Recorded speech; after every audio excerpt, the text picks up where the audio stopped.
Hello guys, आज video के अंदर हम बात करने वाले हैं नेक्स्ट 2 डेज़ को लेकर, जहां पर आने वाले 48 आवर्स के अंदर यूएस की तरफ से इंपॉर्टेंट डिसीजन आने वाला है और किस तरीके से इस डिसीजन का इम्पैक्ट हमें फाइनेंशियल मार्केट्स के ऊपर देखने मिल सकता है, उसको लेकर बात करेंगे।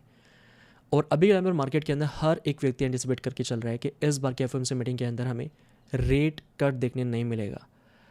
अभी के टाइम पर अगर हम यूएस की जीडीपी की बात करते हैं, जहां पर इस बार फर्स्ट क्वार्टर के जीडीपी नंबर्स हमें नेगेटिव में देखने मिले हैं और नेगेटिव जीडीपी डेटा हमें लास्ट टाइम देखने मिला था 2022 के अंदर, जिस टाइम पर फेडरल रिजर्व रेट हाइक से रेट पोज की तरफ अपनी पॉलिसीज को शिफ्ट करता है। लास्ट ईयर 2024 की अगर हम बात करें तो फोर्थ क्वार्टर के अंदर जहां पर यूएस का जीडीपी रहता है 2.4% के ऊपर, और अभी हम 2.4% से आ चुके हैं -0.3% के ऊपर। ऐसा तो क्या हुआ है जहां पर यूएस का जीडीपी नेगेटिव में आ चुका है। अब टेक्निकली देखा जाए तो अगर जीडीपी के नंबर 2 क्वार्टर तक 6 महीने तक अगर नेगेटिव में आते हैं तो वो कंट्री रिसेशन में जा चुकी है, और ऐसा यूएस जा भी चुका था 2022 के अंदर। अगर मैं 2 क्वार्टर की बात करता हूँ, लगातार 6 महीने तक यूएस का जीडीपी नंबर नेगेटिव में रहा, और ये वो टाइम था जहाँ पर फेड अपनी पॉलिसीज को चेंज करता है। इस बार 1 क्वार्टर नेगेटिव में आ चुका है जीडीपी का। अब यहाँ पर नेगेटिव जीडीपी के पीछे का रीज़न ये है, यूएस के अंदर हमें लेस प्रोडक्शन देखने मिल रहा है। लास्ट 3 महीनों के अंदर मार्केट में जो हमें करेक्शन देखने मिला, इसके पीछे का रीज़न क्या है?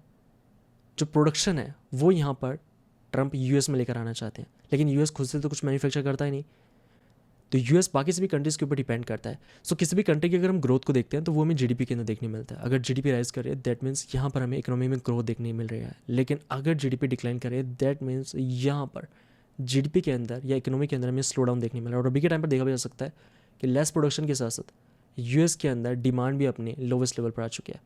अब डिमांड को हम अक्सर यहाँ पर इन्फ्लेशन के अंदर देखते हैं। इन्फ्लेशन डिक्लाइन कर रही है दैट मीन्स मार्केट के अंदर डिमांड नहीं है। अभी के टाइम पर यूएस का इन्फ्लेशन चल रहा है 2.4% के ऊपर, कोर सीपीआई चल रहा है 2.8% के ऊपर।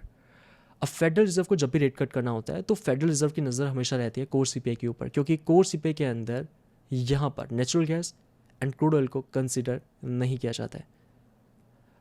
और यहाँ पर अभी के टाइम पर 3.1% से कोर सीपीआई चल रहा है 2.8%, एंड 2.8% का ये वो लेवल है जहाँ पर लास्ट टाइम हम थे 2021 के अंदर। 2021 के बाद से लेकर अभी तक 2.8% के ऊपर ही यहाँ पर यूएस का कोर सीपीआई चल रहा था, लेकिन 2021 के बाद फर्स्ट टाइम हम 2.8% के लेवल पर आ चुके हैं।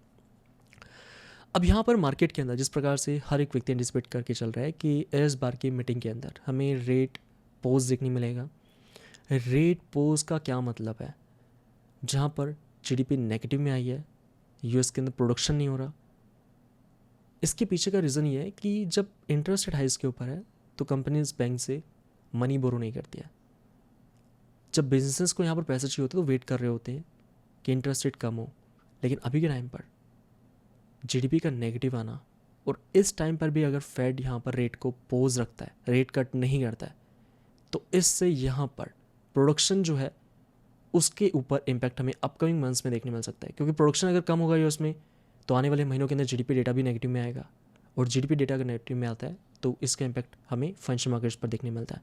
और मार्केट हमेशा रिएक्ट करते हैं डिसीजन के ऊपर। अगर फेडरल रिजर्व ने बोल दिया कि रेट पोज रख रहे हैं तो मार्केट एंटिसिपेट करके चलेगा कि यूएस के अंदर जो है वो यहाँ पर जीडीपी फिर से नेगेटिव में आ सकती है, और मार्केट के ऊपर इसका सेल ऑफ देखने मिल सकता है। नेगेटिव जीडीपी की वजह से मार्केट के अंदर रिसेशन का भी फियर बन सकता है। अब इसे अवॉइड करने के लिए अगर हम जीडीपी एंड कोर सीपीआई को देखते हैं, जो कि फेड के यहाँ पर कहीं ना कहीं फेड के ऊपर प्रेशर डालते हैं, तो इस वजह से मार्केट के अंदर इस बात की भी पॉसिबिलिटी बन जाती है कि हमें सरप्राइज रेट कट देखने मिल सकता है।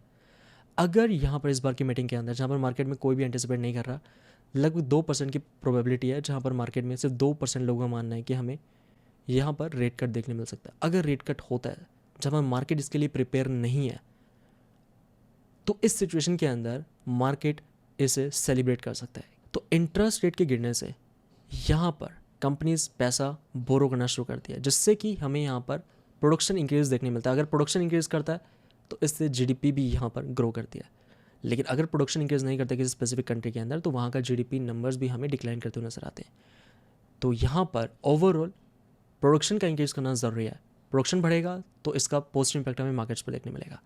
तो अगर इस बार हमें रेट कट मिल जाता है जहाँ पर मार्केट पहले से प्राइस इन नहीं किया है, और हम लास्ट 3 ईयर्स में देख भी चुके हैं कई बार हमें फेडरल रिजर्व की तरफ से अनएक्सपेक्टेड डिसीजन देखने मिले हैं, जहाँ पर मार्केट पहले से प्रिपेयर नहीं रहता उस डिसीजन के लिए, और उस डिसीजन के बाद हमें मार्केट के अंदर उस न्यूज़ का रियल टाइम पर इम्पैक्ट देखने मिलता है। अब यहाँ पर दोस्तों मैं आपको ये नहीं कह रहा कि इस बार हमें सरप्राइज रेट कट मिलेगा ही। यहाँ पर जो हमें डेटा नज़र आ रहे हैं, चाहे हम जीडीपी की बात करें, कोर सीपीआई की बात करें, या फिर यूएस के अनएम्प्लॉयमेंट रेट को देखें, तो ये सब डेटा जो है वो यहाँ पर हमें दिखाते हैं कि यूएस के अंदर में रेट कट मिलना चाहिए। रेट कट हमें यहाँ पर फेडरल रिजर्व की तरफ से मिल सकता है, लेकिन अगर नहीं मिलता है तो मार्केट के अंदर हमें सडन डंप देखने मिल सकता है। दोस्तों यहाँ पर अगर हम बिटकॉइन डोमिनेंस गोल्ड को देखें, जो कि अपने हाइस्ट पे ट्रेड कर रहे हैं, बिटकॉइन डोमिनेंस अपने टॉप के करीब ट्रेड कर रही है, गोल्ड का प्राइस अपने ऑल टाइम हाइस पे ट्रेड कर रहा है। चाहे मंथली मोमेंटम को देखें, जो कि अपने ओवरबोट की जोन पे, ओवरबोट की ट्रेजेक्ट्री में आ चुका है। एंड दोस्तों इस बार के मीटिंग के अंदर हमें क्यूटी का भी डिसीजन मिल सकता है, जहां पर पोली मार्केट के अकॉर्डिंग इस बार हमें फेडरल रिजर्व की तरफ से क्यूटी पोज देखने मिल सकता है। वो तो हमें आने वाले वक्त में पता लगेगा, लेकिन एट द एंड हम सभी के लिए मैटर ही करता है कि फेडरल रिजर्व की तरफ से एक पॉजिटिव डिसीजन जो कि गोल्ड से पैसा रिस्क की मार्केट्स में लेकर आ सकता है, क्योंकि पैसा जो है अभी मार्केट से निकल कर गोल्ड की तरफ जा चुका है। एक नेगेटिव डिसीजन यहाँ पर फाइनेंशियल मार्केट्स को फर्दर क्रैश कर सकता है। अगर हमें नेगेटिव डिसीजन मिलता है तो फिर हमें 1 महीने और वेट करना पड़ सकता है नेक्स्ट एफओएमसी मीटिंग का। अभी के टाइम पर यूएस का इन्फ्लेशन आ चुका है 2.4% के ऊपर, और फेडरल रिजर्व का गोल है 2%।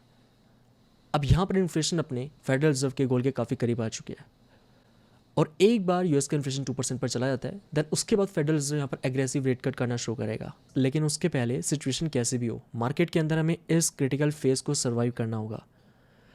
यहाँ पर इस टाइम पर आप स्ट्रेटेजीज बना सकते हो, किस तरीके से आपको अपने पोर्टफोलियो में प्ले करना है। बाकी हम लास्ट वीक यहाँ पर पोर्टफोलियो को लेकर वीडियो भी कर चुके हैं, किस तरीके से यहाँ पर अभी हम प्ले करने वाले हैं इस मार्केट कंडीशन के अंदर।